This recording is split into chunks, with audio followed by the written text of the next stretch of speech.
what something like WordPress does and WooCommerce is it lets clients maintain control at a really deep level.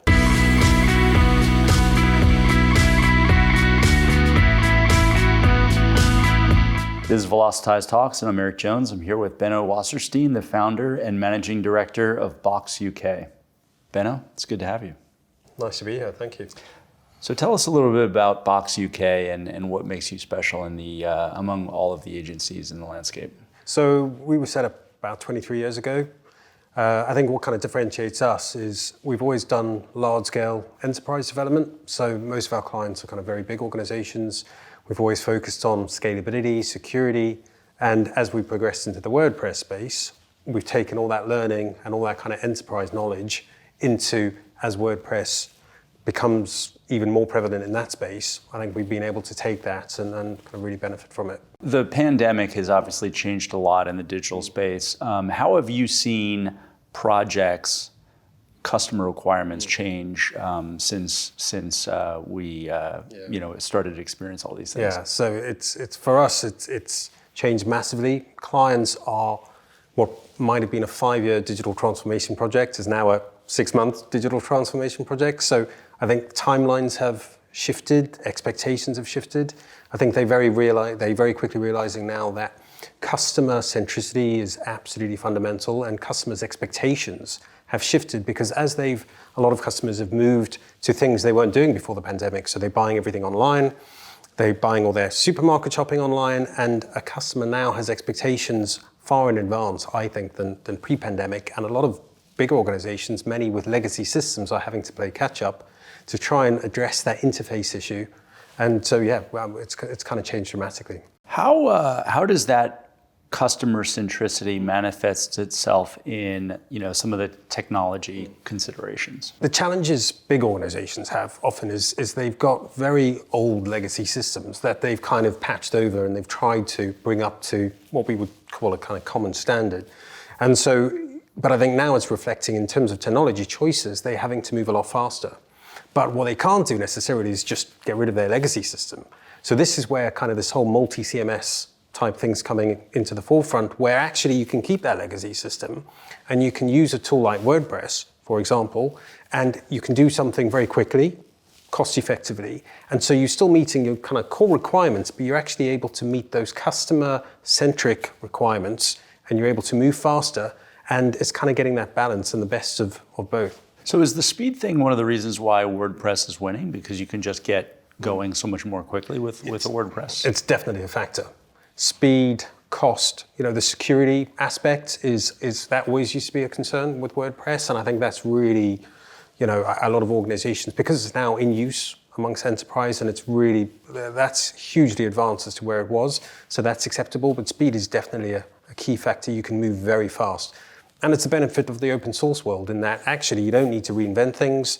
You can use things that are already out there. You can use all the incredible plugins. You can fast track development in different areas. You can do integration easily. So are clients, enterprises beginning to appreciate the functionality benefits of WordPress versus purely the cost benefits? I think so. I think a lot of clients recognize that because WordPress is such a hugely popular platform, often when they roll it out to their teams are bought in. Because hey, this is what I use. I've used this elsewhere.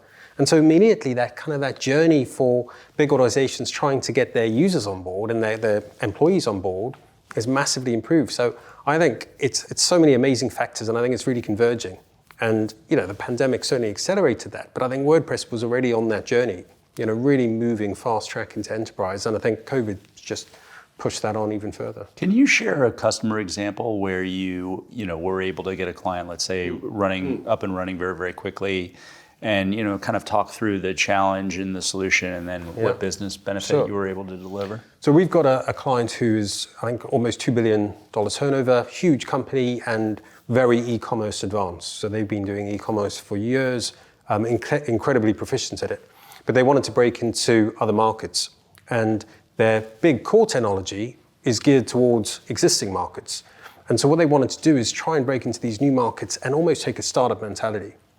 And they didn't want to spend massive license fees because perhaps the startup wouldn't work, and it was kind of a long process to try and procure all that software. So what they did is they took WordPress, and specifically in this instance, WooCommerce, as a standing point, and they used that as the base. And then they brought in best-of-breed ERP systems, so in this instance, NetSuite.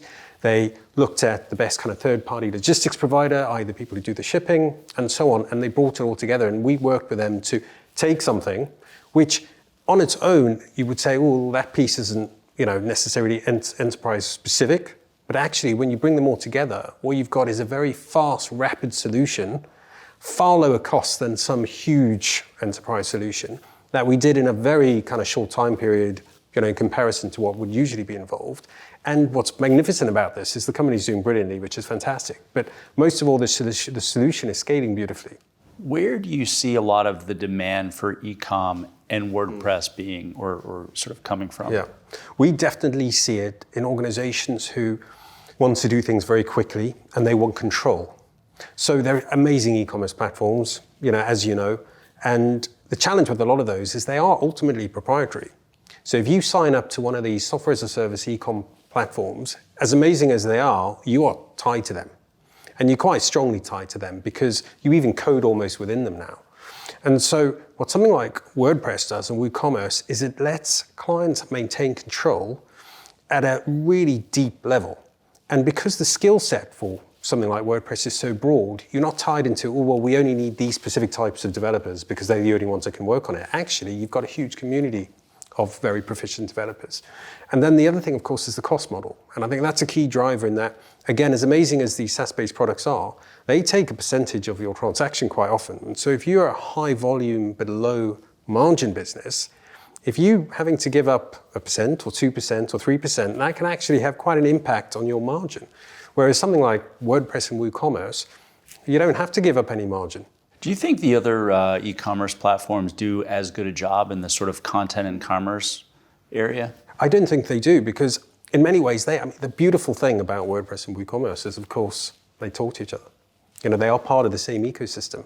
And so you've got the best of both worlds. Now, of course, the others, the others are all incredible. They're so advanced now and they really are proficient. But I think WordPress and WooCommerce offers something that the others can't as easily because of that entire ecosystem. And you've got the plugins within the whole ecosystem. You've got that sharing of data, the integration points.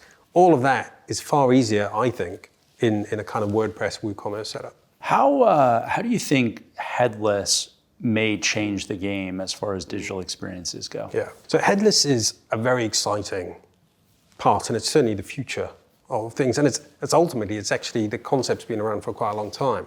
But I think as organizations realize that, their customers are everywhere now.